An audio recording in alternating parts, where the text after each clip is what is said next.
두 손 앞으로 내미시쇼. 최순경, 정말 이래도 괜찮겠나? 이런 기분 한번 상상해 보시겠어요? 온몸에 소름이 돋을 만큼 짜릿한 순간입니다. 전 남편이 5억짜리 다이아몬드 팔찌를 훔쳤다며 당신을 도둑으로 몰아 경찰에 신고합니다. 그런데 출동한 경찰서장이 당신을 보더니 90도로 허리를 숙이며 외칩니다. 총경님께 대하여 경례, 이 통쾌한 반전, 지금부터 함께 하시죠. 화려한 샹들리에가 차가운 빛을 쏟아내는 최고급 호텔 연회장. 파렴치한 전남편 박민주는 의기양양한 미소를 띤 채 서 있었습니다. 그는 수많은 사람들 앞에서 제 전 아내인 서연의 얼굴에 대고 손가락질하며 그녀를 나락으로 떨어뜨리기 위해 가장 더럽고 추악한 거짓말들을 쏟아냈습니다. 그 옆에선 새 아내 유아라가 뱀처럼 몸을 꼬며 서연의 굴욕을 비웃고 있었죠. 민주는 보란듯이 휴대폰을 꺼내 요란한 목소리로 경찰에 신고했습니다. 마치 자신이 정의의 심판자라도 된 것처럼 눈앞에 가시 같은 존재를 감옥에 쳐넣을 수 있다는 생각에 희열에 차 있었습니다. 주변 사람들은 수군거리기 시작했고 서연을 향해 경멸과 의심의 눈초리를 던졌습니다. 하지만 인생은 누구도 한치 앞을 알 수 없는 법.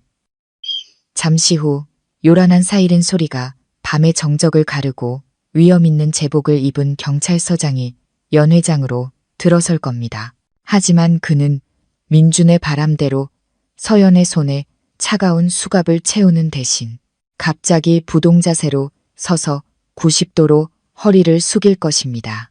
총경님, 우렁차게 울려 퍼지는 그 한마디에 연회장은 순식간에 죽음 같은 침묵에 휩싸입니다. 오만함으로 붉게 달아올랐던 민준의 얼굴이 공포로 새하얗게 질려가는 그 순간, 그 어떤 영화보다 짜릿하고 통쾌한 장면이 곧 펼쳐집니다. 민준은 자신의 펜트하우스 천장까지 닿는 거대한 거울 앞에 섰습니다. 화려한 조명이 말끔한 그의 얼굴을 비추고 있었습니다. 30 초반의 나이, 온몸에서는 성공한 남자의 향기가 풍겼습니다. 그는 넥타이를 고쳐매고 이탈리아 장인이 한 땀 한 땀 수작업으로 만든 명품 정장 재킷을 여몄습니다. 최고급 원단이 손끝에서 부드럽게 스치는 감촉, 등골을 타고 흐르는 권력의 짜릿함. 바로 그때 그의 후각을 파고드는 이질적인 냄새가 있었습니다. 라면 냄새였습니다. 싸구려 인스턴트 라면에 조미료와 기름에 쩐 그 냄새. 이 방에는 없는 냄새였지만 그의 머릿속을 가득 채웠습니다. 낡은 흑백 필름처럼 기억이 멋대로 재생되었습니다. 10년 전 골목 깊숙한 곳에 있던 15제곱미터짜리 반지하 단칸방. 벽지는 축축하게 눅눅했고 낡은 선풍기는 헐떡이는 노인처럼 삐걱거렸습니다. 다리가 흔들리는 싸구려 밥상 위엔 김이 모락모락 피어오르는 라면 한 그릇이 전부였습니다. 서연은 나무 젓가락으로 노란 면발을 집어 후후 불어 민준의 입에 넣어 주었습니다. 오빠, 이거 먹고 힘내서 기획안 잘 써. 나는 조금만 먹어도 돼. 그때의 서연은 꾸밈없이 청초한 아름다움을 지니고 있었습니다. 검고 긴 머리를 대충 틀어 올리고 별처럼 빛나는 눈으로 언제나 민준을 절대적으로 신뢰하며 바라봤습니다. 그들은 민준의 야망을 위해 라면 한 조각, 동전 한 병까지 나눠 썼습니다. 서연은 대학교를 그만두고 온갖 허드렛 일을 했습니다. 동네 가게들의 퍽퍽한 회계 장부를 들여다보며 번 돈으로 민준에게 낡은 중고 노트북을 사주었습니다. 민준은 미간을 찌푸리며 거울 속 자신을 노려봤습니다. 그는 그 기억이 싫었습니다. 10년 전에 가난하고 냄새나고 나약했던 자신이 경멸스러웠습니다. 그에게 라면을 나눠 먹던 시절은 아름다운 사랑의 추억이 아니었습니다. 지워버리고 싶은 실패의 증거, 인생의 오점이었습니다. 그리고 서연은 바로 그 오점에 살아있는 증거였습니다. 가엾은 것. 민주는 비웃음을 흘리며 중얼거렸습니다. 3년 전 이혼 서류를 내밀던 날이 떠올랐습니다. 서연은 울지도 소리치지도 않았습니다. 그저 조용히 이상할 만큼 평온한 눈으로 그를 바라볼 뿐이었습니다. 그는 장황한 연설을 준비했었습니다. 우린 이제 사는 세상이 달라. 내겐 상류층 사교계에서 빛날 수 있는 아내가 필요해. 기름과 간장 냄새에 찌든 주부가 아니라 와인잔을 우아하게 잡을 줄 아는 여자 말이야. 그는 서연에게 몇 천만 원이 든 돈, 봉투를 던져주었습니다. 시골에 내려가 조용히 살기엔 충분한 돈이라고 생각했습니다. 그것이 자신이 베풀 수 있는 최대한의 자비라고 여겼습니다. 그는 서연이 촌스럽다고 자신의 성공 가도에 걸림돌이라고 비난했습니다. 잘 나가는 건설사 대표, 거대 기업 태산그룹의 파트너가 될 사람에게 누가 봐도 가난해 보이는 아내는 있을 수 없는 일이었습니다. 그때 대리석 바닥에 또각거리는 하이힐 소리가 그의 상념을 깨뜨렸습니다. 유아라였습니다. 아라의 아름다움은 서연과 완전히 달랐습니다. 그것은 값비싼 의술과 돈으로 빚어낸 계산된 아름다움이었습니다. 날렵하게 솟은 코, 탐스럽게 부풀린 입술, 그리고 과감하게 파인 드레스 사이로 아슬아슬하게 드러나는 풍만한 가슴. 아라는 라면 냄새 대신 수억 원짜리 향수 냄새, 교태와 야망의 냄새를 풍겼습니다. 자기야, 준비 다 했어. 태산그룹 파티 곧 시작하겠어. 아라가 다가와 매끄러운 팔로 민준의 허리를 감쌌습니다. 민준은 몸을 돌려 그녀의 잘록한 허리를 끌어안았습니다. 그는 이 느낌이 좋았습니다.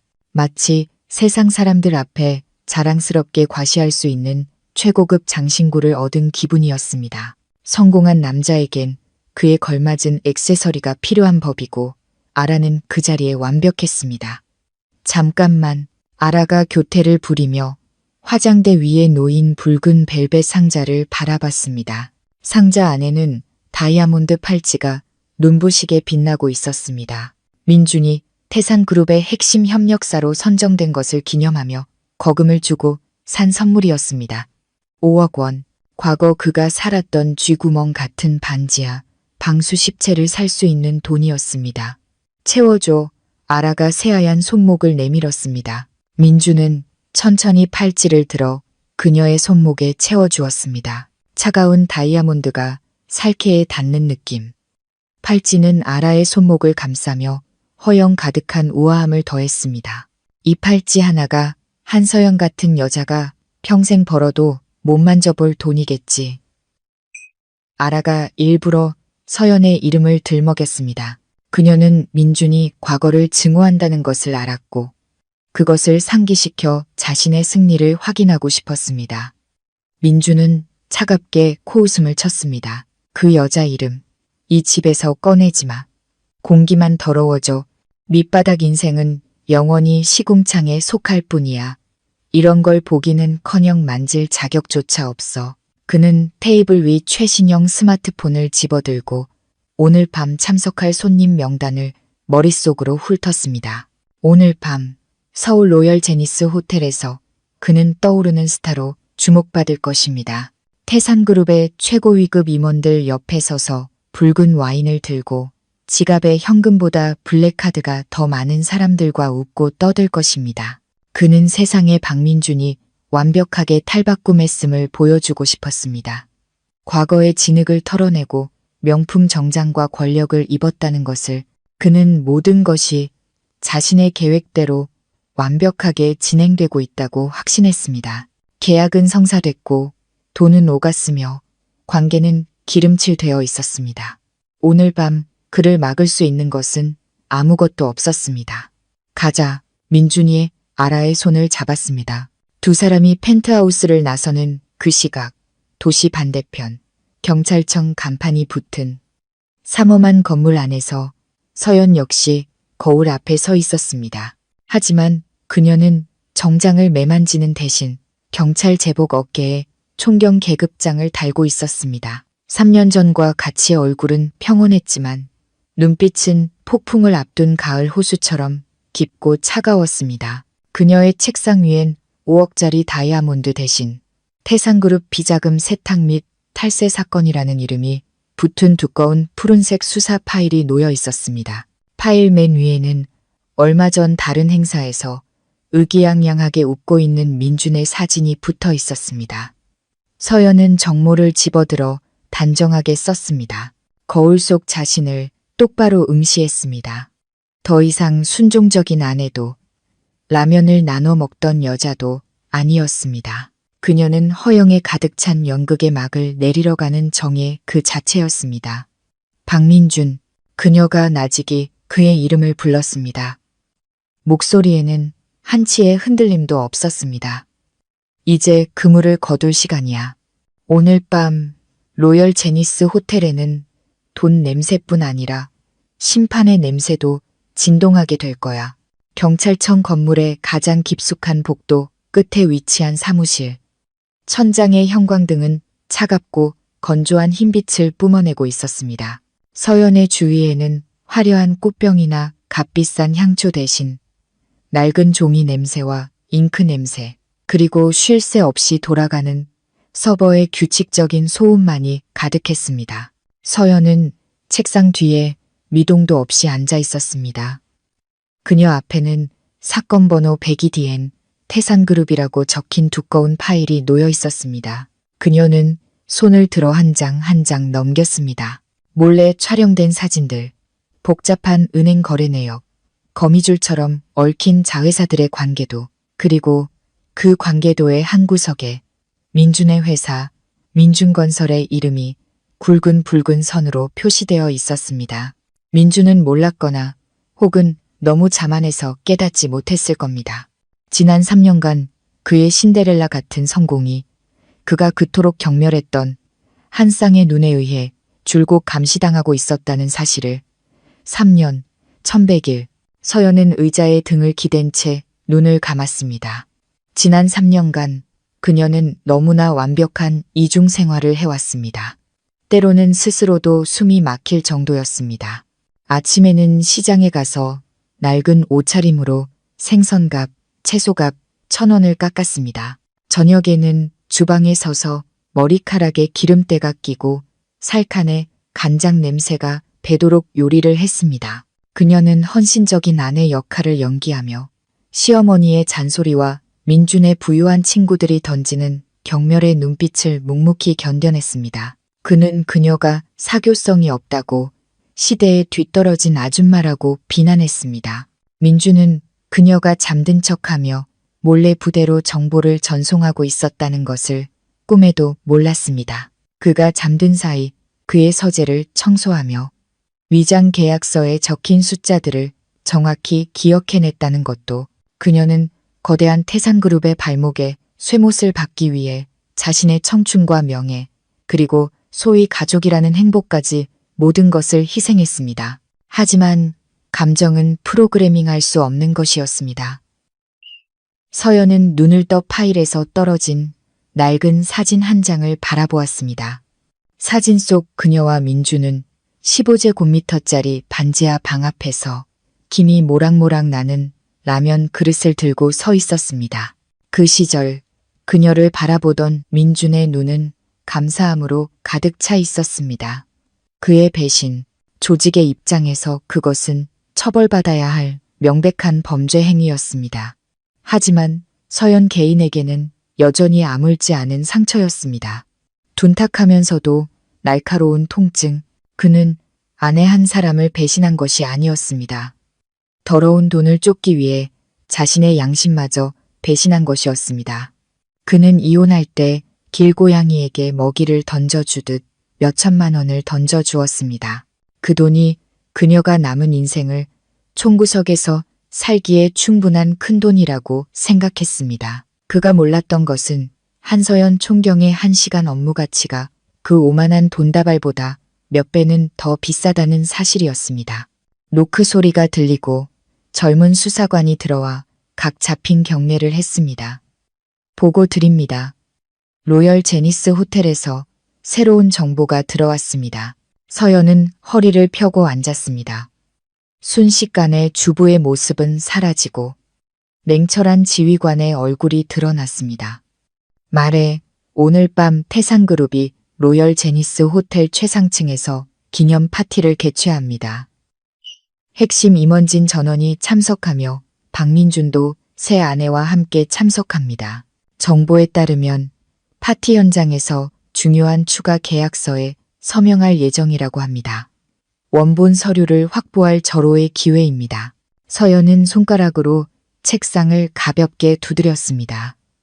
사형 집행시계의 초침 소리처럼 규칙적인 소리였습니다. 그녀는 이 파티가 단순한 축하연이 아님을 잘 알고 있었습니다. 와인과 샹들리에 불빛 아래 위장된 거대한 규모의 돈 세탁 쇼라는 것을. 관할서 김경정은 준비됐나? 서연이 감정 없는 목소리로 물었습니다. 보고 드립니다.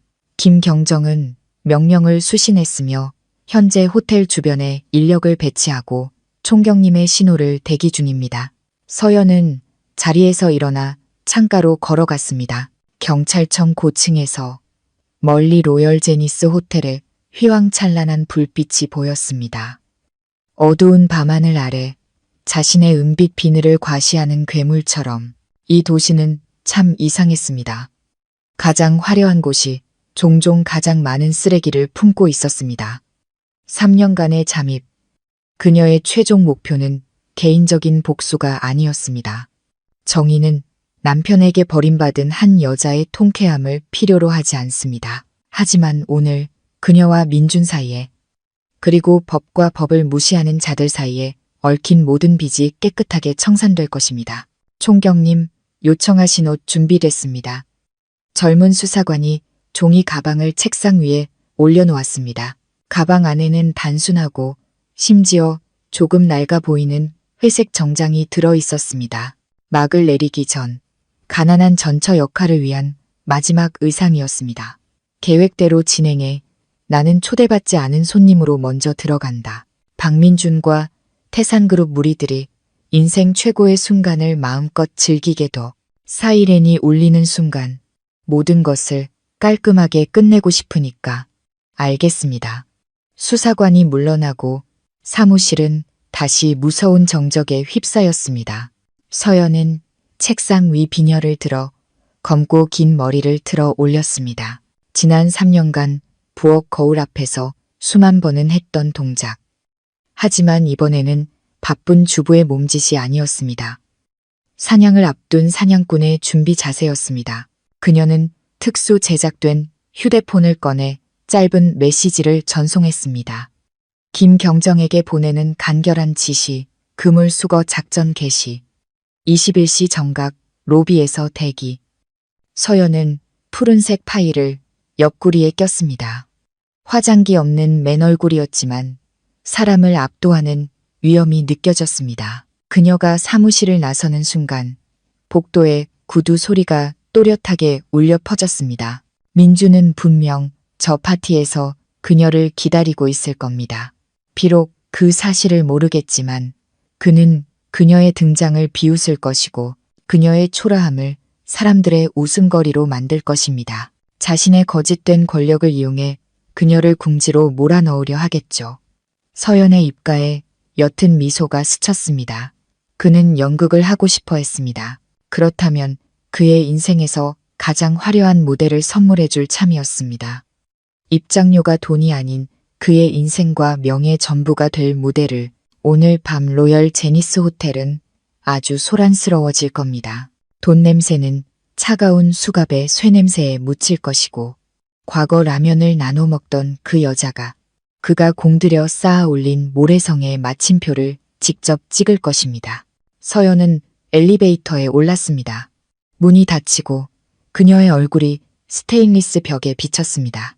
한치의 흠도 없는 차갑고 평온한 회색 가면처럼 서울 로열 제니스 호텔 최상층 연회장은 꿈꾸는 자들을 위한 곳이 아니었습니다.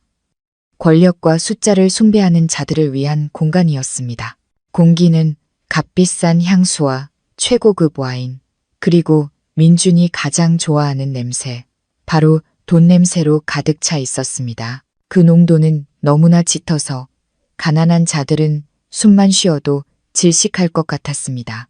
거대한 샹들리에 아래 사람들은 붉은 와인이 담긴 잔을 부딪히고 차갑고 가식적인 웃음소리를 나누었습니다. 사람들은 이름 대신 통장 잔고와 지갑 속 블랙카드의 색깔로 서로를 확인했습니다.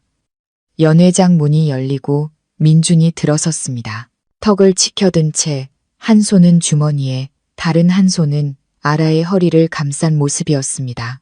그의 발걸음 하나하나에는 이제 막 정상에 오른 자의 오만함이 묻어났습니다. 그는 자신에게 아첨하며 다가오는 사업 파트너들을 내려다보며 박 대표님 하는 찬사를 즐겼습니다.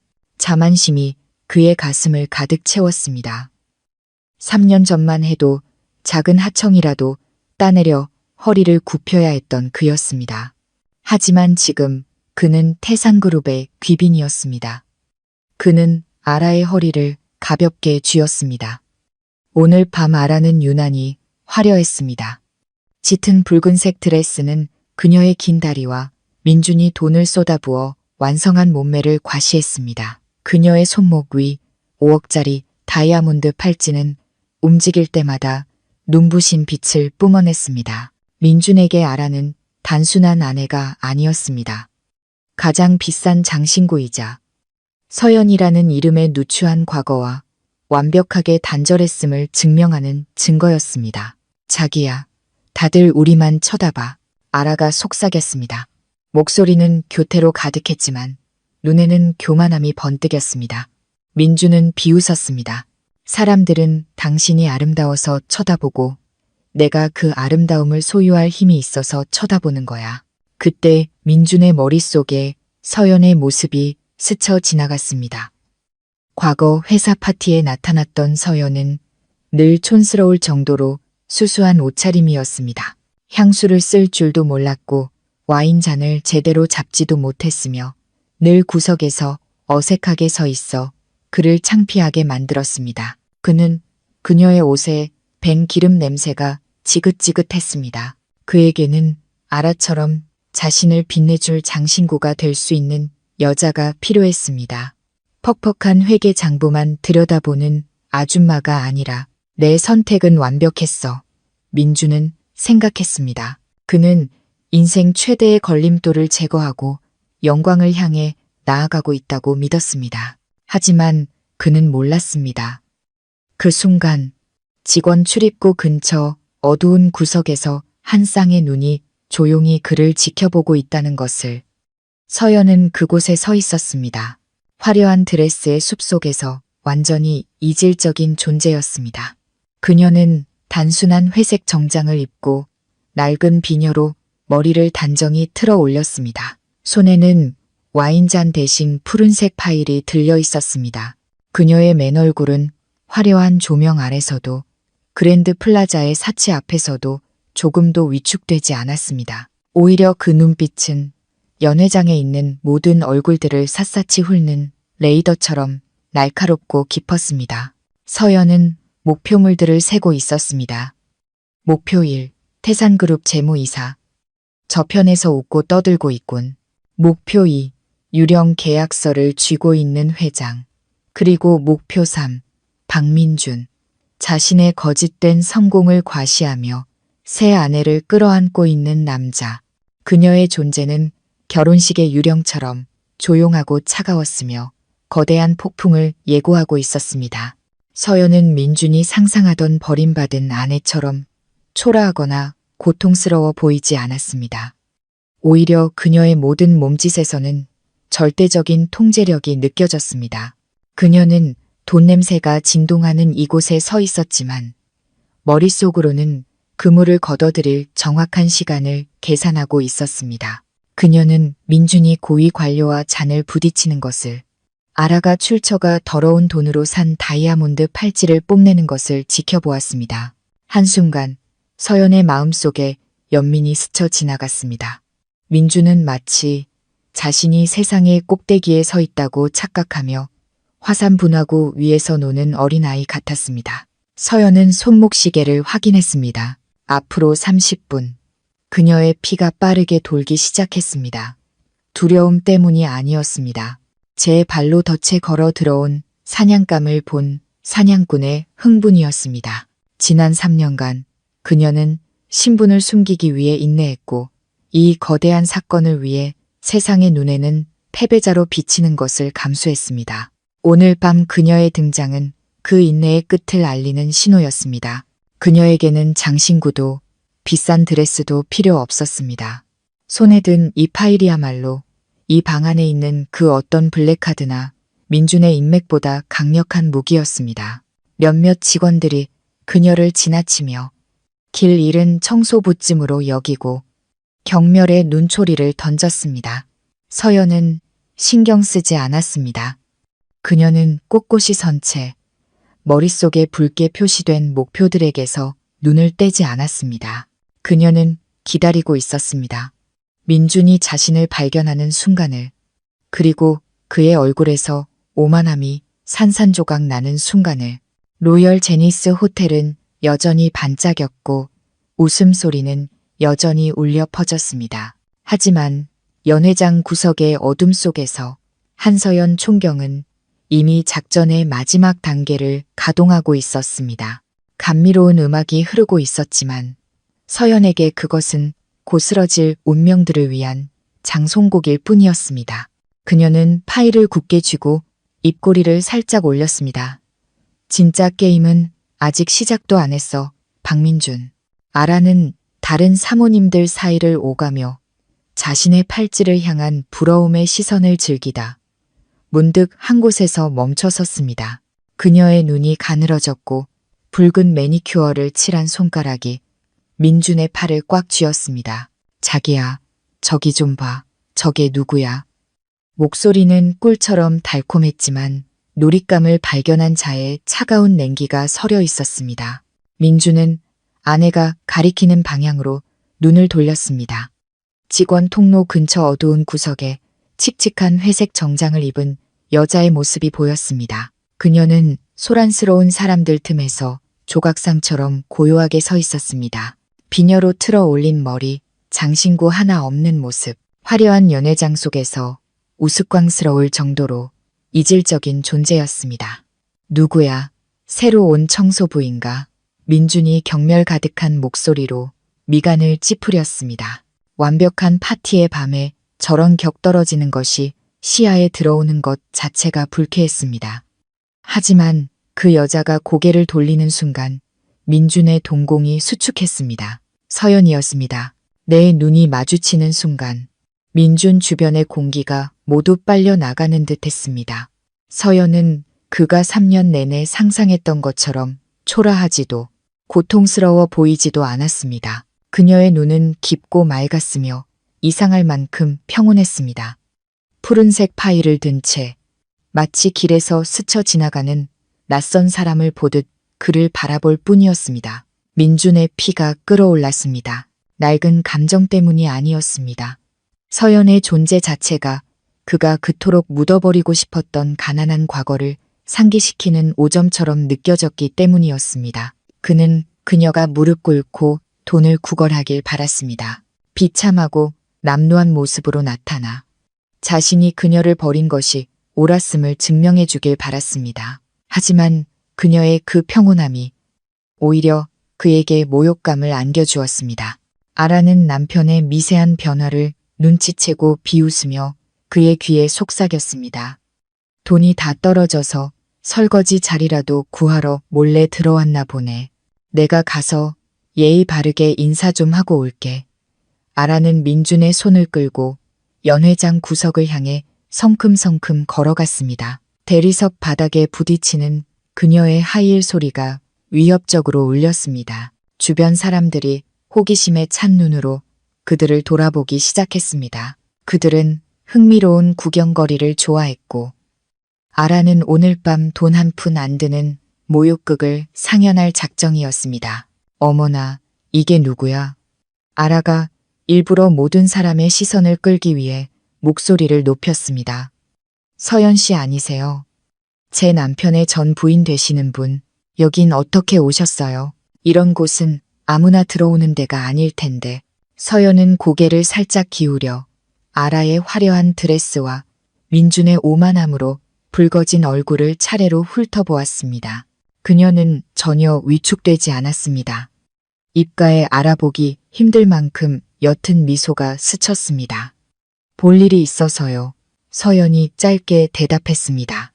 목소리는 맑고 흔들림이 없었습니다. 볼일, 무슨 볼일. 민준이 비꼬는 투로 끼어들었습니다. 청소부 자리라도 구하러 왔나? 아니면 내가 여기서 파티한다는 소문 듣고 돈이라도 얻으러 왔어? 이혼할 때 몇 천만 원 줬던 걸로 기억하는데 그새 다 썼어? 아니면 웬 놈팽이한테 다 갖다 바쳤나? 주위에서 수군거리는 소리가 커졌습니다. 전 부인이라던데 저렇게 촌스러우니 버림받을 만도 하지. 궁지에 몰려서 파티에 몰래 들어와 뭐라도 훔쳐가려나 보네. 모욕적인 말들이 허공을 떠다녔습니다.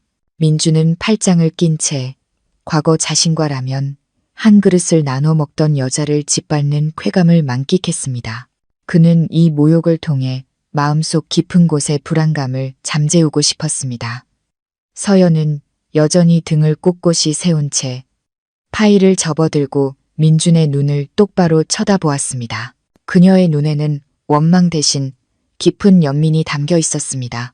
그녀는 마치 결과가 정해진 체스판 위에 조를 보듯 민준을 바라보았습니다. 그는 웃고 그녀를 모욕하고 있었지만 자신이 자랑스러워하는 이 왕국이 사실은 서서히 닫히고 있는 거대한 쥐덫이라는 사실을 전혀 알지 못했습니다. 박민준 씨, 여전히 자만심은 하늘을 찌르는군요. 서연이 말했습니다. 제가 여기 온 건 당신과 상관없으니 일 볼 수 있게 길 좀 비켜주시죠. 누구더러 비키라는 거야. 아라가 날카롭게 소리쳤습니다. 그녀는 자신이 패배자라고 여겼던 존재가 감히 맞서는 것에 모욕감을 느꼈습니다. 당신이 뭔데? 쫓겨난 주제에 호텔 뒷문으로나 몰래 들어올 주제에 감히 여기서 업무 얘기를 해. 아라가 바싹 다가섰습니다. 값비싼 향수 냄새가 서연의 얼굴에 확 끼쳐왔습니다. 아라는 일부러 다이아몬드 팔찌를 한 손목을 들어 올려 그 눈부신 빛이 서연의 눈에 똑바로 향하게 했습니다. 그녀는 서연이 눈부셔하고 질투하고 울음을 터뜨리길 바랐습니다. 하지만 서연은 침묵했습니다. 그녀의 침묵은 강철벽과 같아서 아라의 모든 공격을 무력하게 만들었습니다. 서연은 팔찌를 보는 순간 미간을 살짝 찌푸렸습니다. 알아볼 수 있었습니다. 그것은 그녀가 추적하던 태산그룹 돈 세탁 사건과 관련된 의심 자산 목록에 있던 물품이었습니다. 팔찌, 예쁘네요. 서연이 차가운 눈빛으로 나직이 말했습니다. 하지만 어떤 것들은 한 번 차면 빼내기 아주 어렵죠. 특히 깨끗하지 않은 숫자들과 엮여 있을 땐 말이에요. 가난뱅이 철학자 나셨네. 민준이 비웃었습니다. 이 팔찌, 5억이야. 내 평생 꿈도 못 꿔볼 돈이라고. 경비원 불러서 길 잃은 개처럼 끌어내기 전에 당장 내 눈앞에서 사라져. 군중 속에서 폭소가 터져 나왔습니다. 민주는 자신이 아주 위풍당당하게 느껴졌습니다. 그는 도시의 최고 명사들 앞에서 전 부인의 자존심을 완전히 짓밟았습니다. 그는 자신이 완벽하게 승리했다고 믿었습니다. 서연은 대꾸하지 않았습니다. 그녀는 한 걸음 물러서며 파일을 굳게 쥐었습니다. 시계를 보았습니다. 시간은 흐르고 있었고 연 회장 다른 곳에 있는 사건의 다른 목표물들도 동료들의 감시망에 들어오고 있었습니다. 정말 제가 가길 바라나요? 서연이 날카로운 눈으로 마지막으로 물었습니다. 당장 꺼져. 민준이 문 쪽을 가리키며 으르렁거렸습니다. 서연은 고개를 가볍게 끄덕이고 돌아섰습니다. 그녀의 뒷모습은 가대펐지만 굳건했습니다. 민준은 그녀를 보며 이유 모를 오싹함을 느꼈습니다. 그는 방금 자신이 내뱉은 꺼져라는 말이 인생의 유일한 자수 기회를 걷어차는 마지막 거절의 말이었다는 것을 알지 못했습니다. 이제 서연의 눈에 민준은 더 이상 전 남편도 라면을 나눠 먹던 남자도 아니었습니다. 그저 그녀가 곧 완성할 공소장에 기재될 일련 번호에 불과했습니다. 민준과 아라의 연극은 이제 막 서막을 열었을 뿐 그들은 자신들이 모욕하려 했던 유일한 관객이 실은 그들 인생의 결말을 센 심판관이라는 사실을 전혀 눈치채지 못하고 있었습니다. 아라는 서연의 뒷모습을 보며 분노를 사겼습니다. 어째서 쫓겨난 주제에 장신구 하나 없는 저 여자가 저토록 당당할 수 있단 말인가? 아라는 서연이 울거나 애원하거나 적어도 모욕감에 떠는 모습을 보고 싶었습니다. 서연의 침묵은 아라에게 가장 아픈 딱이었습니다. 아라는 민준을 쳐다보았습니다. 그는 여전히 분이 안 풀린 듯 와인을 단숨에 들이켜고 있었습니다. 자기야, 저 여자를 저렇게 그냥 보내면 너무 시시하잖아. 아라가 속삭였습니다. 저 여자한테 쓴맛을 보여줘야 여기가 시골 장터가 아니란 걸 알지. 뭘 어쩌려고. 오늘 태산그룹 사람들 눈이 많아. 일 크게 만들지 마. 아라는 대답 대신 도끼 어린 미소를 지었습니다. 그녀는 지나가던 직원의 쟁반에서 레드와인 한 잔을 집어들었습니다. 핏빛 액체가 조명 아래 일렁였습니다. 아라는 거리를 계산했습니다. 서연은 몇 미터 앞에서 등을 보인 채 서 있었습니다. 아라는 숨을 깊게 들이마시고 왼쪽 손목에 다이아몬드 팔찌를 슬쩍 헐겁게 만들었습니다. 드라마에서 수십 번은 봤던 유치한 수법이었지만 서연 같은 촌뜨기에게는 완벽하게 먹힐 것이라 믿었습니다.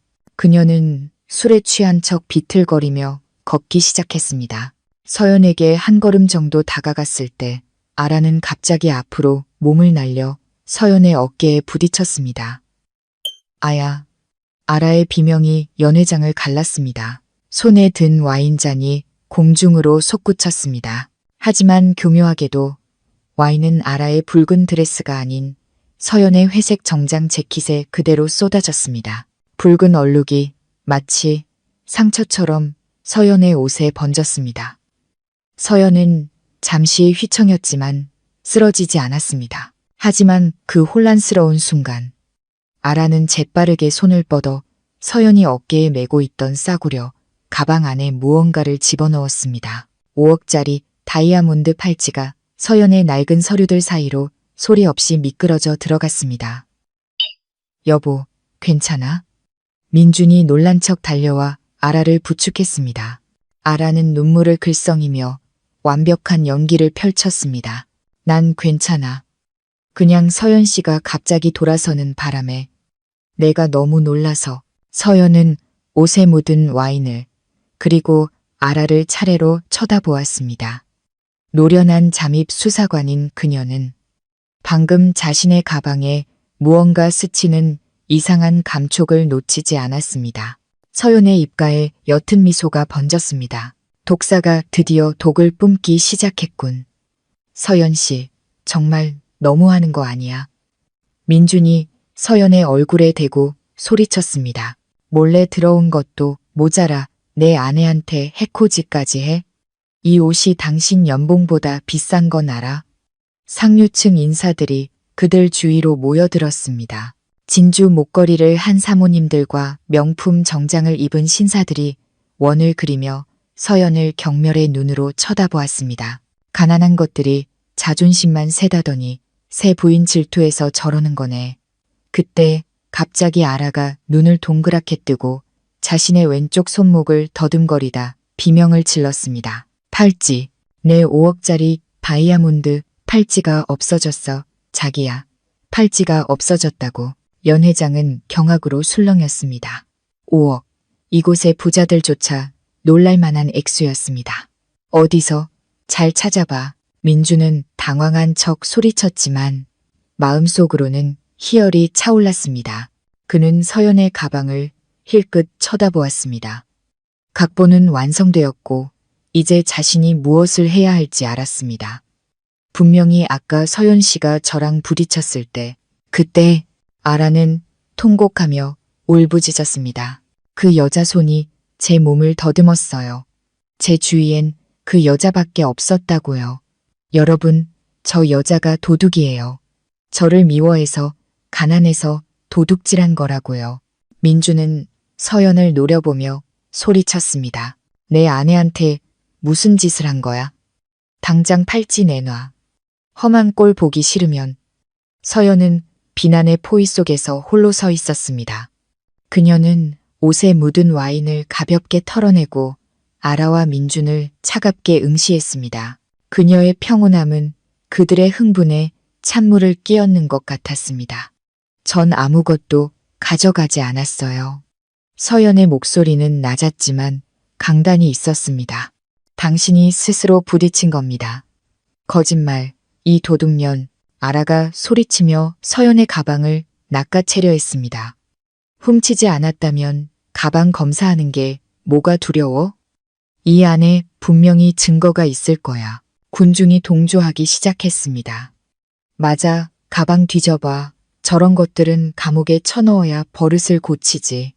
민주는 정의의 집행자인 양 위풍당당하게 한 걸음 다가섰습니다. 그는 자신이 큰 판에서 이겼다고 느꼈습니다. 그는 세상 사람들 앞에서 서연을 버린 것이 얼마나 현명한 결정이었는지 증명했습니다. 그녀는 촌스럽고 가난할 뿐 아니라 이제는 거액의 절도범이었습니다. 서연아, 그래도 우리가 부부였던 정이 있는데 조용히 보내주려고 했어. 민준이 가식적인 실망감을 드러내며 말했습니다. 그런데 넌 날 너무 실망시키는구나. 감히 내 파티에서 도둑질을 해? 가방 내놔.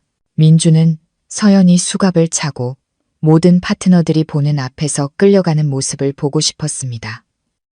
그는 이 과거의 오점을 가장 치욕적인 방식으로 지워버리고 싶었습니다. 서연은 한 걸음 물러서며 가방을 굳게 쥐었습니다. 두려워서가 아니었습니다. 그녀는 기다리고 있었습니다. 연회장 시계를 보았습니다. 초침은 규칙적으로 움직이고 있었습니다. 당신들은 제 소지품을 뒤질 권리가 없어요. 서연이 단호하게 말했습니다. 이건 명백한 사생활 침해입니다. 사생활은 무슨 아라가 짐승처럼 달려들었습니다. 그녀는 팔찌가 저 가방 안에 있다는 것을 잘 알고 있었습니다. 그것만 꺼내면 서연은 발뺌할 수 없을 겁니다. 아라는 단순히 팔찌를 되찾고 싶은 게 아니었습니다. 서연의 인격을 자신의 하이힐 아래 완전히 짓밟아버리고 싶었습니다. 그녀의 눈에는 섬뜩한 득이감이 번뜩였습니다. 모든 준비는 끝났고 덫은 닫혔습니다. 민주는 주머니에 손을 넣은 채 전 부인이 진흙탕으로 처박히는 순간을 즐길 준비를 하고 있었습니다. 연회장의 공기는 더 이상 축제의 열기로 가득하지 않았습니다. 폭풍 전야처럼 무겁고 끈적거렸습니다. 민주는 서연과 마주섰습니다. 불과 2미터의 거리였지만 그 사이에는 완전히 다른 두 세계가 존재했습니다. 한쪽은 돈 냄새를 풍기며 아첨꾼들에게 둘러싸인 남자. 다른 한쪽은 낡은 회색 정장에 붉은 와인 얼룩이 묻은 채 급류 속 바위처럼 꿋꿋이 서 있는 여자. 가방 내놓으라고 했다. 민준이 으르렁거렸습니다. 경비원 불러서 개처럼 끌어내기 전에 훔치지 않았다면 가방 검사가 뭐가 두려워. 옆에선 아라가 훌쩍이며 서연의 가방과 민준의 얼굴을 번갈아 쳐다봤습니다. 그녀는 이 상황을 빨리 끝내고 싶었습니다. 5억짜리 팔찌가 저 싸구려 가방 안에 있다는 사실이 그녀를 초조하게 만들었습니다. 그녀는 모든 사람 앞에서 그 증거가 나와 서연에게 유죄를 선고하기를 바랐습니다. 서연은 민준의 눈을 똑바로 쳐다보았습니다. 그녀의 평온함은 오히려 섬뜩하게 느껴졌습니다. 다시 한번 말하지만 서연의 목소리가 고요한 공간에 울려 퍼졌습니다. 당신에겐 내 소지품을 뒤질 권리가 없어요. 여긴 당신네 집 안방이 아니라 5성급 호텔입니다. 당신과 당신 아내의 행동은 지금 제 사생활을 심각하게 침해하고 있어요. 사생활, 민준이 비웃었습니다. 그는 동의를 구하듯 주위를 둘러보았습니다. 여러분, 들었습니까? 5억짜리 물건을 훔친 도둑이 사생활을 운운하는군요. 정말 웃기지도 않네요. 군중이 술렁이기 시작했습니다. 그들은 자신들의 특권이 도전받았다고 느꼈습니다.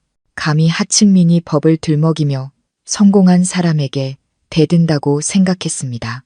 맞아요. 가방 뒤져요. 저런 것들은 제대로 가르쳐야 사회가 바로 서지. 박 대표님, 그냥 뒤지세요. 우리가 증인입니다. 그때 배가 불룩 나온 한 남자가 나섰습니다. 그는 민준의 작은 협력업체 사장으로 어떻게든 민준에게 잘 보여 하청이라도 하나 더 따낼 기회를 엿보고 있었습니다. 박 대표님, 제가 하겠습니다. 그는 거만하게 말하며 서연을 경멸의 눈으로 쳐다보았습니다. 이봐요, 아가씨. 여기서 귀한 분들 시간 뺏지 말고 순순히 가방을 열든지 아니면 내가 좀 거칠게 나가도 괜찮겠어? 민주는 막지 않았습니다. 그는 팔짱을 낀 채 서연이 굴복당하는 모습을 기다렸습니다.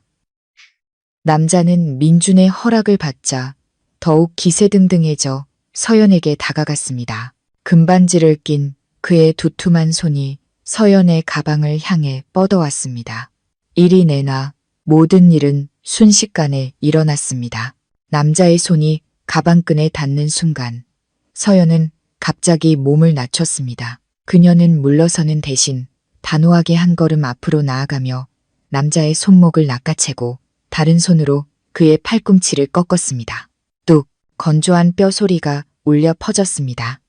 서연은 남자가 비명을 지를 틈도 주지 않고 그의 힘을 역이용하여 옆으로 내동댕이 쳤습니다. 경찰의 교과서적인 업어치기 기술이었습니다. 100kg에 가까운 거구의 남자가 공중으로 떴다가 대리석 바닥으로 떨어졌습니다. 쿵! 육중한 충격음에 모두가 몸서리쳤습니다. 남자는 바닥에 쓰러져 입을 벌렸지만 극심한 고통과 충격에 아무 소리도 내지 못했습니다. 연 회장은 완벽한 침묵에 휩싸였습니다. 서연은 여전히 그 자리에 서 있었습니다. 그녀는 흐트러진 옷매무새를 바로잡았습니다. 숨결 하나 흐트러지지 않은 채 얼굴은 여전히 호수처럼 평온했습니다. 그녀의 시선이 군중을 훑자 방금 전까지 소리치던 사람들은 모두 시선을 피했습니다. 낡은 옷 아래 감춰져 있던 법을 집행하는 자의 날카로운 기세가 맹렬하게 터져 나왔습니다. 말했잖아요. 서연이 민준을 보며 차갑게 말했습니다. 당신들에게는 권리가 없다고. 민준은 그 자리에 얼어붙었습니다. 그의 얼굴에서 오만한 미소가 사라지고 등골을 타고 오싹한 냉기가 흘렀습니다. 그는 바닥에서 신음하는 파트너와 자신의 전 부인을 번갈아 보았습니다. 이게 서연이라고 부엌에서만 맴돌던 여자, 마지막 남은 라면까지 자신에게 양보하던 그 여자가 방금의 무술은 평범한 주부의 몸짓이 아니었습니다. 간결하고 전문적이며 압도적인 힘이 있었습니다. 불안감이 민준의 마음속에서 피어오르기 시작했습니다. 그는 수년간 함께 살았던 이 여자에 대해 아무것도 모르고 있었다는 것을 깨달았습니다. 어째서 저렇게 침착할 수 있는 거지? 왜 무술을 할 줄 아는 거지? 그리고 왜 저 눈에는 더 이상 애정이나 두려움의 흔적 없이 마치 유죄 판결을 받은 죄수를 보는 듯한 차가움만 남아있는 거지. 자, 자기야. 경찰 불러. 아라가 공포에 질려 떨리는 목소리로 외쳤습니다. 저 여자가 사람을 쳤어. 도둑질하고 사람까지 팠다고. 김경정님한테 빨리 전화해. 민주는 그제야 정신을 차렸습니다. 맞다, 그에겐 권력과 인맥이 있었다. 그녀가 무술을 할 줄 안다고 해도 법과 공권력을 이길 수는 없었다. 그는 그 권력으로 서연의 기묘한 자신감을 짓밟아야 했습니다. 그는 떨리는 손으로 휴대폰을 꺼내 번호를 눌렀습니다. 그는 서연의 얼굴에서 공포의 기색을 찾으려 했지만 그녀는 여전히 푸른색 파일을 든 채 마치 싸구려 코미디를 보는 듯 입꼬리를 살짝 올리고 있을 뿐이었습니다. 여보세요, 김경정님. 저 민준입니다. 그는 스피커폰을 켰습니다. 그는 세상이 서연의 종말을 듣기를 바랐습니다. 그녀가 감옥 문이 닫히는 소리를 듣게 하고 싶었습니다. 하지만 민주는 몰랐습니다. 그가 통화 버튼을 누른 그 순간이 자신의 인생에 사형 선고를 내린 순간이었다는 것을. 서연은 여전히 서 있었습니다. 그녀의 눈은 창밖, 반짝이는 도시의 불빛을 향해 있었습니다. 마치 곧 닥쳐올 거대한 폭풍의 시간을 거꾸로 세는 것처럼. 연극은 계속되고 있었고 민주는 여전히 자신이 감독이라고 착각하고 있었습니다. 오늘 밤에 진짜 손님이 등장하기 전까지는 말입니다. 바닥에 쓰러진 남자의 신음소리는 아라의 거친 숨소리에 묻혔습니다. 그녀는 더 이상 우아한 사모님이 아니었습니다. 서연의 무술에 겁을 먹고 분노에 찬 짐승 같았습니다. 그녀는 서연의 어깨에 걸린 싸구려 가방을 노려봤습니다. 서연의 인생을 끝장낼 증거가 저 안에 있었습니다. 민주는 여전히 스피커폰을 켠 채 통화 연결을 기다리고 있었습니다. 모두의 시선이 바닥에 쓰러진 남자에게 쏠린 그 찰나의 틈. 아라는 독사처럼 달려들었습니다. 이번에는 서연이 막지 않았습니다. 그녀는 계산된 듯 어깨에 힘을 빼 가방끈이 흘러내리게 했습니다. 아라는 미친 듯한 힘으로 가방을 낚아챘습니다. 어디 한번 발뺌해 보시지. 아라는 소리치며 망설임 없이 가방을 대리석 바닥에 거꾸로 쏟아부었습니다. 와르르 초라한 물건들이 쏟아져 나왔습니다. 낡은 수첩 몇 권, 싸구려 볼펜, 비닐에 싼 서류 뭉치. 그 볼품없는 물건들 사이로 유독 눈에 띄는 물체가 나타났습니다. 쨍! 5억짜리 다이아몬드 팔찌가 바닥에 떨어져 샹들리에 불빛 아래 멈춰섰습니다. 정교하게 세공된 다이아몬드들이 빛을 받아 눈부시게 반짝였습니다. 그것은 낡은 수첩들 옆에서 오만하게 빛나고 있었습니다. 공간은 시계 초침 소리가 들릴 정도로 고요해졌다가 이내 폭탄처럼 터져 나왔습니다. 세상에, 진짜 훔쳤잖아. 멀쩡하게 생겨서 손버릇이 나쁘네. 저런 건 감옥에서 썩어야 해. 모욕의 화살이 서연에게 쏟아졌습니다. 방금 전 서연의 무술에 겁먹었던 상류층 사람들은 이제 다시 기세등등해져 가장 악랄한 말들로 그녀를 공격했습니다. 아라는 팔찌를 주워들고 전리품처럼 높이 치켜들었습니다. 그녀의 얼굴은 승리감에 도취된 광기, 어린 미소로 일그러졌습니다. 여러분, 보셨죠? 증거가 여기 있습니다. 이래도 발뺌할 건가요? 이 더러운 도둑년, 날 질투해서 이런 추잡한 짓을 벌인 거지. 민주는 아내의 손에 들린 팔찌와 바닥에 널린 전 부인의 소지품들을 번갈아 보았습니다. 안도감이 온몸에 퍼졌습니다. 아까 느꼈던 불안감은 모두 사라졌습니다. 그는 이겼습니다. 이 여자를 사회에서 영원히 매장시킬 완벽한 명분을 얻었습니다. 그는 서연에게 다가가 얼굴을 들이밀고 얼음장처럼 차갑게 말했습니다. 서연아, 그래도 예정을 생각해서 마지막 자존심은 지켜주려고 했어. 근데 넌 정말 구제불능이구나. 감히 내 파트너들 앞에서 도둑질을 해? 네가 날 얼마나 창피하게 만드는지 알아? 그는 군중을 향해 마치 판결문을 읽듯 선언했습니다. 여러분, 증인이 되어 주십시오. 이 순간부터 저에게는 저렇게 상스러운 전처는 없습니다.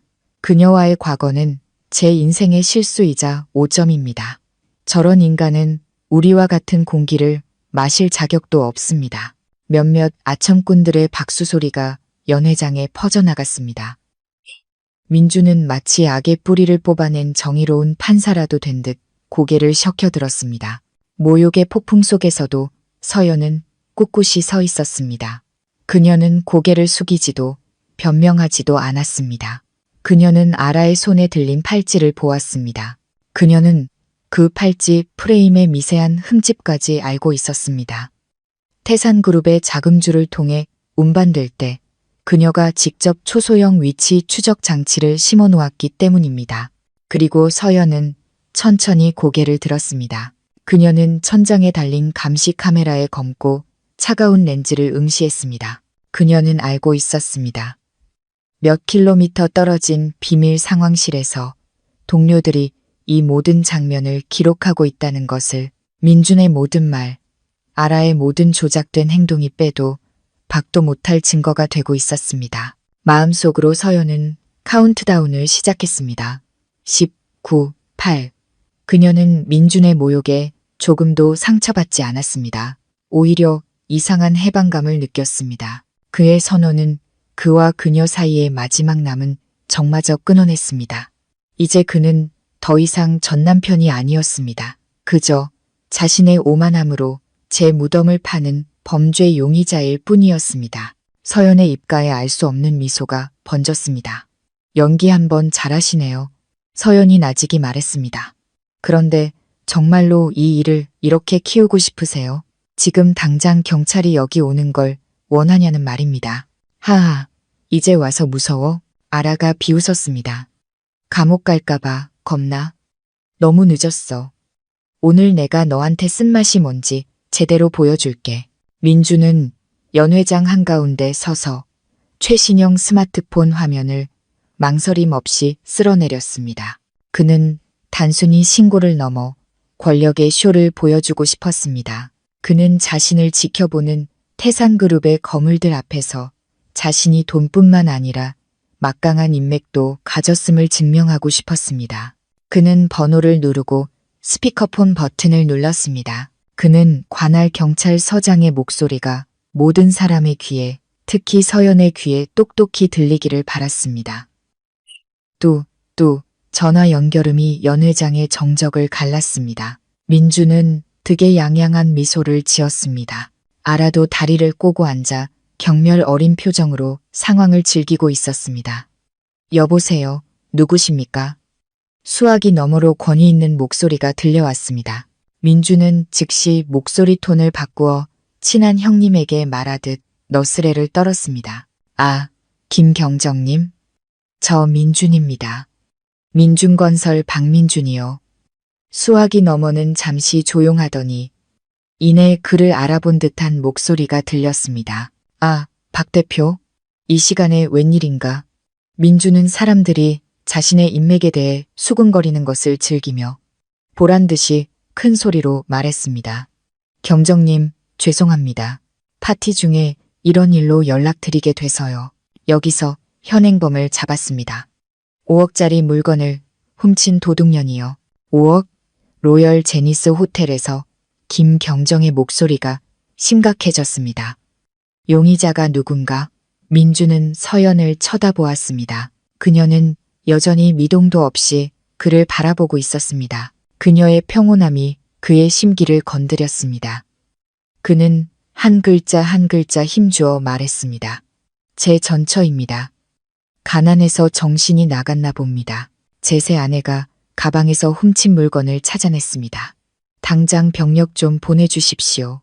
이런 것들은 단단히 버릇을 고쳐놔야 합니다. 알겠네. 마침 근처에 있으니 바로 가지. 현장 그대로 보존하게. 네, 감사합니다. 경정님, 기다리겠습니다. 민주는 전화를 끊고 서연을 쳐다보았습니다. 그는 완벽한 승리를 거뒀다고 생각했습니다. 무술 좀 하면 뭐 하나? 총과 수갑 앞에서는 소용없다. 법을 쥔 사람 앞에서는 아무 의미도 없다. 들었어? 민준이 서연의 얼굴에 휴대폰을 들이밀었습니다. 김경정님이 곧 오실 거야. 오늘 밤 유치장에서 잘 준비나 해. 날 원망하지 마. 가난한데 탐욕스럽기까지 한내 팔자를 탓하라고. 옆에선 아라가 까르르 웃었습니다. 역시 우리 자기 결단력 있어. 저런 인간은 콩밥을 먹어봐야 정신을 차리지. 서연 씨, 이따 김경정님 오시면 지금처럼 억울한 표정 잘 지어봐. 혹시 알아? 불쌍해서 수갑이라도 살살 채워줄지. 주변 사람들은 이제 서연을 경멸과 동정이 섞인 눈으로 바라보았습니다. 그들에게 서연의 인생은 방금 그 전화 한 통으로 끝난 것이나 다름없었습니다. 서연은 여전히 침묵했습니다. 그녀는 변명도 해명도 하지 않았습니다. 그녀는 아라의 손에 들린 팔찌와 바닥에 널린 자신의 물건들을 번갈아 보았습니다. 그녀는 도망칠 방법을 생각하는 게 아니었습니다. 그녀는 김경정을 생각하고 있었습니다. 10년 전 그녀가 강력팀에 있을 때의 부하 직원, 성실하지만 때로는 인맥에 약한 모습을 보이던 그 부하, 서연의 입가에 옅은 미소가 스쳤습니다. 그녀는 궁금했습니다.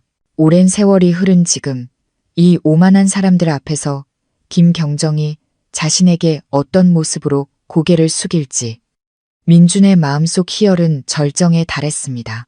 그는 태산그룹 임원들 앞에서 자신의 성공을 증명했고 과거를 완벽하게 청산했다고 생각했습니다. 바로 그때 연회장 창문 너머로 푸르고 붉은 불빛이 번쩍이기 시작했습니다. 요란한 사이렌 소리가 5성급 호텔의 밀폐된 공간까지 파고들었습니다. 그 소리는 위압적이고 처벌의 기운을 담고 있었습니다. 군중은 모세의 기적처럼 양옆으로 갈라졌습니다. 문에서부터 연회장 중앙까지 길이 열렸습니다. 육중한 문이 거칠게 열리고 제복을 입은 경찰들이 들어섰습니다. 그들의 구둣발 소리가 대리석 바닥에 규칙적으로 울려 퍼졌습니다. 마치 사형 집행을 알리는 시계 소리 같았습니다. 방금 전까지 서연을 모욕하던 손님들은 이제 모두 양옆으로 물러서 길을 터주었습니다. 민주는 환한 얼굴로 서 있었습니다. 제복은 그가 조종하는 권력의 상징처럼 보였습니다.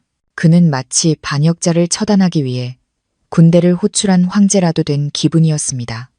그는 바닥에 널린 물건들 사이에 서 있는 서연을 손가락으로 가리켰습니다. 저 여자입니다. 민준이 흥분해서 외쳤습니다. 5억 상당의 절도범이고 증거물도 여기 있습니다. 제 파트너를 폭행하기까지 했습니다.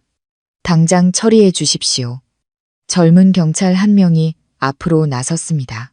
그는 최순경이었습니다. 갓 발령받은 신참으로 늘 의욕이 넘쳤습니다. 최순경은 바닥에 다이아몬드 팔찌와 신음하는 남자, 그리고 초라한 옷차림의 서연을 보았습니다. 상황은 명백해 보였습니다. 가난한 자가 파티에 잠입해 도둑질을 하고 발각되자 저항한 것. 최순경은 허리춤에서 수갑을 꺼냈습니다. 차가운 쇠 부딪히는 소리가 날카롭게 울렸습니다. 두 손 앞으로 내미십시오. 최순경이 단호하게 말했습니다. 옆에 선 아라가 입을 가리고 웃으며 이 모든 장면을 4K 화질로 녹화하기 시작했습니다. 그녀는 서연의 손목에 수갑이 채워지는 순간을 영원히 박제하고 싶었습니다. 자기야, 빨리 찍어. 아라가 민준에게 속삭였습니다. 저 여자가 다시는 저 고고한 얼굴을 들고 다니지 못하게 해야지. SNS에 올려서 아예 사회에서 매장시켜 버리자고. 민준 역시 휴대폰을 들고 있었습니다. 그는 승리자의 쾌감을 만끽하고 싶었습니다. 그는 인생의 정점에 서 있다고 느꼈습니다. 촌스러운 아내를 버리고 아름다운 아내를 얻었으며 사업은 승승장구했습니다. 그리고 이제 그 전처를 직접 감옥에 보내고 있었습니다. 저 수갑이 철컥 하고 잠기는 소리와 함께 그의 모든 과거는 지워질 것이었습니다. 내 인생 이걸로 끝이야, 서연아.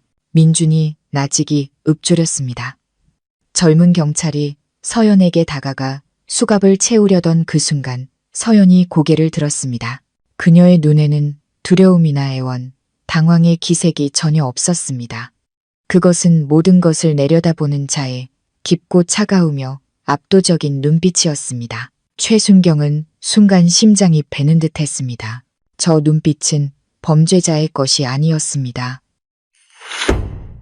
생사를 가르는 상황을 지휘하는데 익숙한 사람의 눈빛이었습니다. 최순경, 정말 이래도 괜찮겠나? 서연이 나직이 물었습니다.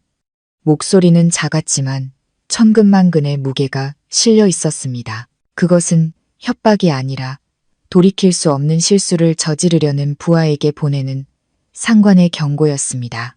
최순경은 그 자리에 멈춰섰습니다. 수갑을 든 손이 미세하게 떨렸습니다. 어째서 이 여자는 이토록 무서울 정도로 침착할 수 있는가? 어째서 이 많은 경찰들 앞에서 저런 기묘한 질문을 던지는가? 공무집행 방해하지 마십시오. 최순경은 애써 자신감을 되찾으려 했지만 목소리는 이미 기세가 꺾여 있었습니다. 서연은 여전히 움직이지 않고 최순경을 응시했습니다. 최순경, 지난달에 전입 왔지? 최순경은 눈을 동그랗게 떴습니다. 이 여자가 어떻게 자신의 이름과 발령 시기를 알고 있단 말인가? 평범한 시민이 알 수 있는 정보가 아니었습니다. 최순경의 머뭇거림에 민주는 조바심이 났습니다. 이봐요, 경찰 양반. 뭐 하는 겁니까? 저 여자가 무슨 마술이라도 부립니까? 당장 수갑 채우세요.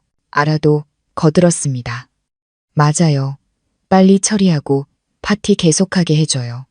저 여자 무술도 쓰니까 꽉 채워야 해요. 군중이 수군거리기 시작했습니다. 서연과 젊은 경찰 사이에 기묘한 침묵이 긴장감을 더욱 고조시켰습니다. 최순경은 민준과 아라, 그리고 서연의 고요한 눈을 번갈아 보았습니다. 그는 자신이 낭떠러지 앞에 서 있으며 한 걸음만 더 내디디면 모든 것을 잃을 것 같은 예감에 휩싸였습니다. 수갑은 서연의 손목 불과 2cm 앞에 있었습니다. 민주는 숨을 죽이고 휴대폰의 촬영 버튼을 누르기 시작했습니다. 그는 쇠가 살칸에 부딪히는 그 순간을 포착하고 싶었습니다. 그는 몰랐습니다.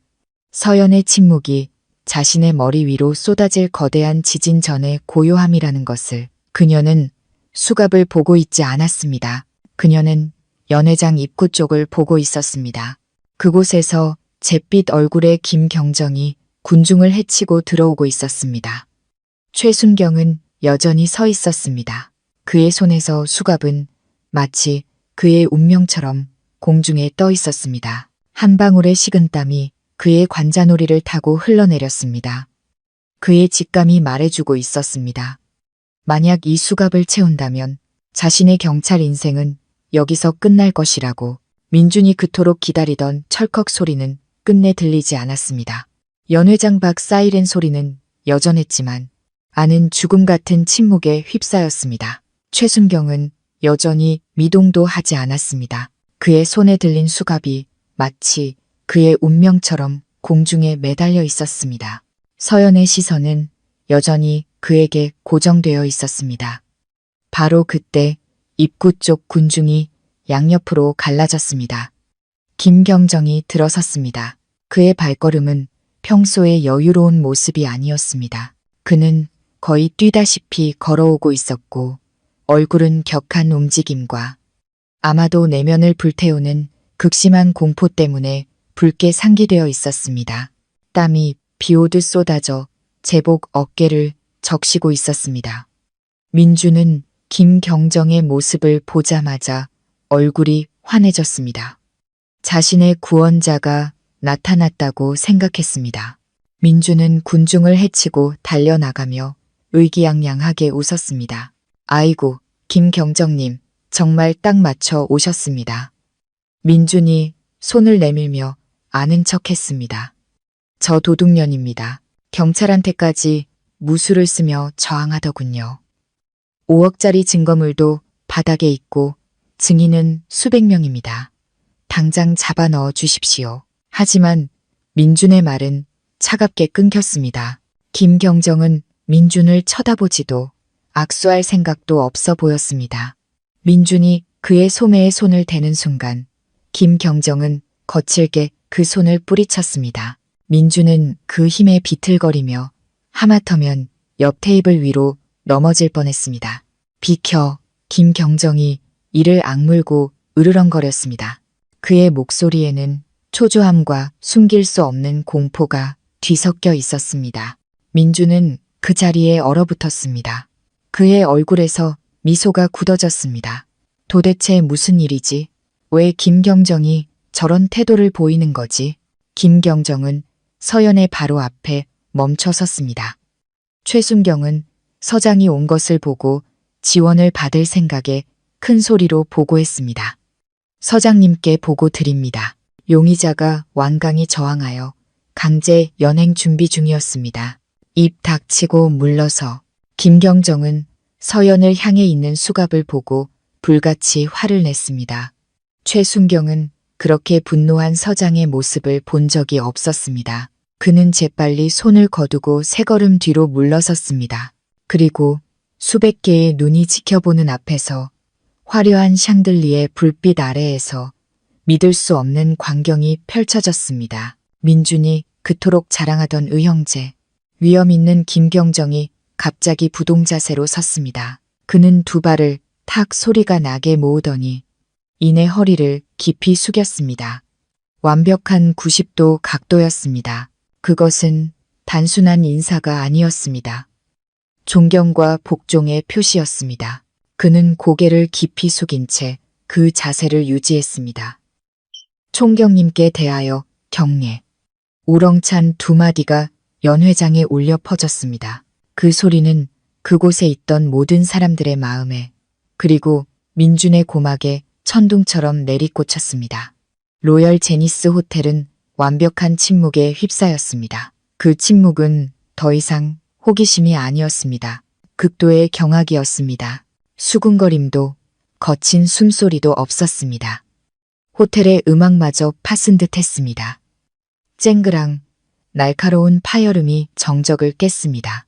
민준의 손에 들려있던 와인잔이 바닥에 떨어져 산산조각 났습니다. 붉은 와인이 그의 구두 위로 튀었습니다. 마치 핏자국 같았습니다. 하지만 민준은 그것을 인지하지 못했습니다. 그는 턱이 빠질 듯 입을 벌린 채 자신의 전 부인 앞에서 허리를 숙이고 있는 김경정의 뒷모습을 멍하니 바라보고 있었습니다. 이게 무슨 일이야? 왜 김경정이 저 여자를 총경님이라고 부르는 거지? 저 여자는 내가 쫓아낸 촌스러운 아내인데 이건 꿈이야. 옆에 있던 아라의 상태도 다르지 않았습니다. 그녀가 자랑하던 긴 다리는 사시나무처럼 떨리고 있었습니다. 그녀는 더 이상 서 있을 수 없었습니다. 붉은 드레스를 입은 그녀의 몸이 바닥으로 스르르 주저앉았습니다. 그녀의 손에 들린 5억짜리 다이아몬드 팔찌는 갑자기 천근만근의 쇳덩이처럼 무겁게 느껴졌습니다. 서연은 여전히 서 있었습니다. 그녀는 김경정의 행동에 조금도 놀라지 않았습니다. 그녀의 가치픈 어깨에서는 연회장의 모든 사람을 압도하는 기세가 뿜어져 나왔습니다. 그녀의 눈빛은 여전히 평온했지만 그 안에는 칼집에서 뽑아낸 날카로운 칼날의 냉기가 서려 있었습니다. 서연은 천천히 여전히 고개를 숙이고 있는 김경정을 내려다보았습니다. 그녀는 잠시 침묵을 유지했습니다. 주변 사람들의 오만함을 공포 속에 가라앉히려는 듯이 김경정, 서연이 입을 열었습니다. 그녀의 목소리는 높지 않았지만 위험 있게 울려 퍼졌습니다. 부하관리, 이런 식으로 하나? 그녀의 질문은 김경정의 머리에 쏟아지는 얼음물 같았습니다. 그의 이마에서 땀이 더욱 쏟아졌습니다. 그는 감히 고개를 들지 못한 채 떨리는 목소리로 대답했습니다. 제가 부하 교육을 소홀히 했습니다. 제 불찰입니다. 엄중히 조치하겠습니다. 엄중히 조치? 서연의 입가에 옅은 비웃음이 스쳤습니다. 만약 내가 아니라 여기서 억울하게 누명을 쓴 평범한 여자였다면 지금쯤 저 수갑은 이미 채워졌겠지. 김경정은 침묵했습니다. 옆에 서 있던 최순경은 얼굴이 새하얗게 질린 채 손에 든 수갑을 떨었습니다. 쇠 부딪히는 소리가 유난히 크게 들렸습니다. 군중은 순식간에 태도를 바꿨습니다. 방금 전까지 서연을 도둑이라며 모욕하던 사람들은 이제 얼굴이 창백해져 슬금슬금 뒷걸음질 쳤습니다. 민주는 서연과 김경정을 그리고 바닥에 널린 자신의 추악한 계획의 잔해들을 번갈아 보았습니다. 발밑에 땅이 꺼지는 기분이었습니다. 그는 자신이 치명적인 실수를 저질렀음을 깨달았습니다. 그가 경멸했던 여자, 성공의 걸림돌이라고 생각했던 그 여자는 사실 그가 단 한 번도 정상을 본 적 없는 거대한 산이었습니다. 그와 아라의 연극은 권력의 쇼가 아니었습니다. 가장 강력한 심판관 앞에서 행한 자백이었습니다. 서연은 민준을 훑어보았습니다. 그 눈에는 곧 어둠 속으로 걸어 들어갈 자에 대한 깊은 연민이 담겨 있었습니다. 그녀는 숨을 깊게 들이마셨습니다. 연 회장의 가짜 돈 냄새가 진실과 정의의 냄새에 묻히기 시작했습니다. 일어서 서연이 김경정에게 말했습니다. 여긴 경찰서가 아니지만 절차는 정확해야지. 우리에겐 이것보다 더 큰 일이 남아있으니까. 김경정은 재빨리 몸을 일으켜 차려 자세를 취했습니다. 그는 진짜 폭풍이 이제 막 로열 제니스 호텔에 들이닥치기 시작했음을 알았습니다. 김경정의 90도 인사는 연 회장을 뒤흔드는 강력한 따귀와 같았습니다. 민주는 자신의 초라한 전처 옆에서 안절부절 못하는 경찰서장을 멍하니 바라보았습니다. 그가 숭배하던 돈과 권력의 법칙이 무너져 내리는 혼란에 빠졌습니다. 서연은 민준이 정신을 차릴 틈을 주지 않았습니다. 그녀는 바닥에 주저앉아 있는 아라에게 다가갔습니다. 이제 막을 내릴 시간이야. 서연의 목소리에는 심판관의 위엄이 서려 있었습니다. 유아라 씨, 내가 이 팔찌를 훔치고 당신을 밀쳤다고 했지. 아라는 공포에 질려 더듬거렸습니다. 저는 분명히 김경정. 서연이 말을 잘랐습니다. 당장 이 연 회장의 모든 CCTV 영상을 확보해 360도 모든 각도에서 당시 상황을 확인하고 싶으니까. 그리고 과학수사팀 불러 이 팔찌에서 현장 지문 감식을 실시한다. 서연은 아라의 눈을 꿰뚫어 보며 말을 이었습니다. 만약 내가 팔찌를 훔쳤다면 내 지문이 남아있겠지. 하지만 당신과 당신 남편의 지문만 나온다면 그건 공무집행 중인 고급 간부를 무고하고 모함한 죄가 될 거야. 그 죄의 형량이 몇 년인지 알고 있나? 공무집행, 고급 간부라는 단어가 천둥처럼 울려 퍼졌습니다. 민주는 비틀거리며 겨우 테이블을 붙잡았습니다. 그는 목이 메어 더듬거렸습니다. 공무? 간부? 서연아, 너 지금 무슨 소리를 하는 거야? 서연은 민준을 돌아보며 잔인한 미소를 지었습니다. 그녀는 손에 들고 있던 푸른색 파일을 펼쳤습니다. 그 안에는 이력서나 회계 장부가 아닌 빨간 테두리에 공무원증이 있었습니다. 그녀의 제복 입은 사진 아래 총경, 계급장이 선명했습니다. 경찰청 중대범죄수사과 총경 한서연. 그녀의 목소리가 연 회장에 또렷하게 울려 퍼졌습니다. 수군거리던 소리가 완전히 패섰습니다. 민준을 편들던 상류층 인사들은 이제 얼굴이 잿빛이 되었습니다. 그들은 자신들이 방금 경찰 최고위급 간부 중 한 명을 공개적으로 모욕했다는 사실을 깨달았습니다. 아라는 서연의 신분을 알게 되자 혼비백산했습니다. 그녀는 자신이 거대한 벌집을 건드렸음을 깨달았습니다. 그녀는 울부짖으며 민준의 다리에 매달렸습니다. 민준 씨, 살려줘요. 난 그냥 장난친 거였어요. 당신이 저 여자가 그냥 시골뜨기 백수라고 해서. 닥쳐. 민준이 소리쳤지만 그의 목소리는 절망으로 가늘게 떨리고 있었습니다. 서연은 그들의 내분에 신경 쓰지 않았습니다. 그녀는 파일에서 다음 서류를 꺼냈습니다. 이것이야말로 진짜 치명타였습니다. 박민준 씨, 내가 지난 몇 년간 뭘 했는지 궁금하지 않아요? 서연이 부드럽게 물었지만 눈빛은 얼음장처럼 차가웠습니다. 당신이 거짓된 성공에 취해 수백억짜리 계약을 자랑하는 동안 나는 당신의 회사 민준건설로 흘러들어가는 돈의 흐름을 샅샅이 추적하고 있었어요. 그녀는 붉은 직인이 찍힌 서류를 꺼내 보였습니다. 태산그룹 탈세 및 비자금 세탁 사건 관련자, 재산 동결 및 긴급 체포 영장, 그리고 우연히도 당신 회사가 이 범죄의 가장 중요한 연결고리더군요. 민주는 영장을 보며 발밑이 무너져 내리는 것을 느꼈습니다.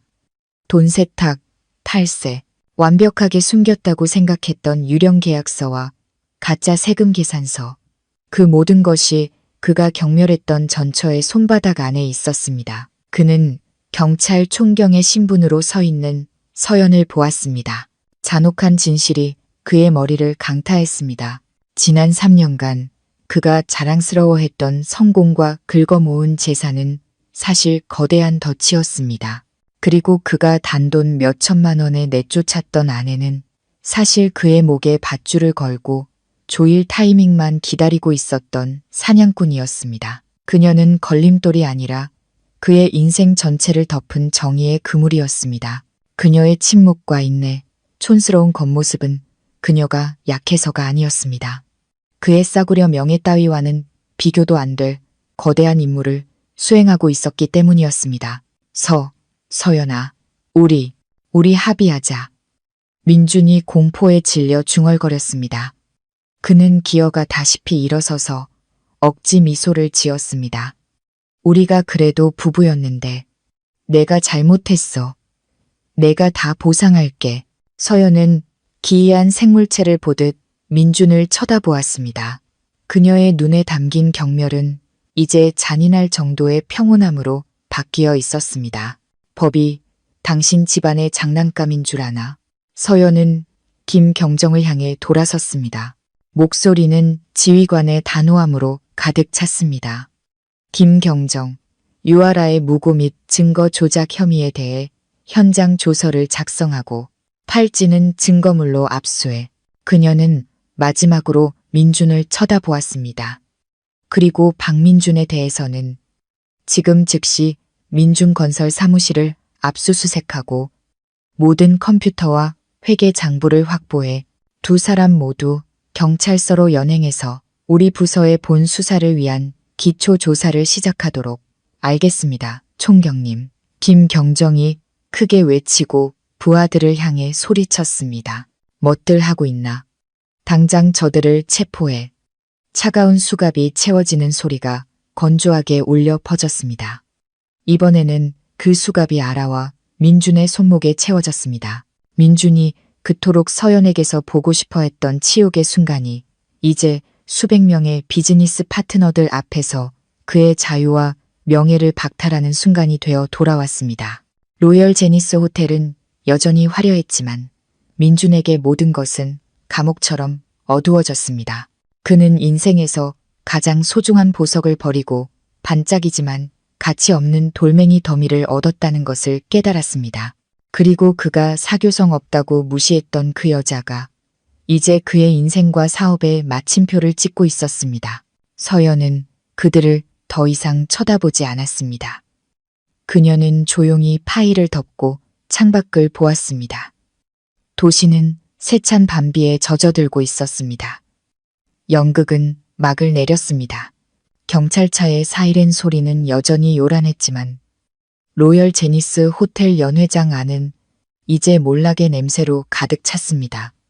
민주는 두 경찰에게 양팔이 붙들려 끌려 나갔습니다. 명품 정장을 입고 세상을 내려다보던 오만한 남자는 이제 흐물흐물한 걸레 조각 같았습니다.